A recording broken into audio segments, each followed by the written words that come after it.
i hola companys, ja tornem a seguir, que de festa, Setmana Santa i totes aquestes coses. Vinga, us explicarem un acudit. Això diu que era un home que se'n va al metge i li diu, doctor, estic preocupat. Diu, la meva dona sordeja bastant.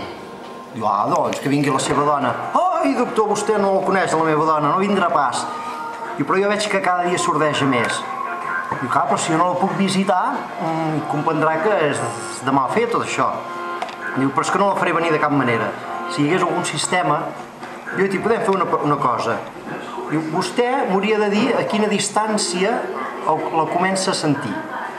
És a dir, vostè, per exemple, avui arriba a casa, li diu alguna cosa, i cada cop s'hi va apropant més i em va dient, a 5 metres no m'ha sentit, a 4 metres no m'ha sentit. I així es podrem determinar més o menys quin grau de sordesa té, i a partir d'aquí podrem fer alguna cosa. Molt bé, doctor, gràcies. I avui mateix faré la prova i ja el tornaré a venir a veure. Sí, l'home arriba a casa seu. Maria, què hi ha per dinar?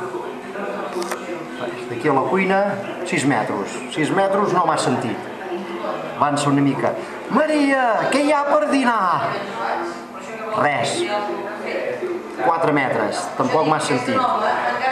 Maria, què hi ha per dinar? Res. 2 metres, tampoc m'ha sentit. I al final es posa darrere la Maria i diu, Maria, què hi ha per dinar? La Maria gira i diu, escudella, t'he contestat 4 vegades, cony! Doncs vinga, bones vacances, a reveure!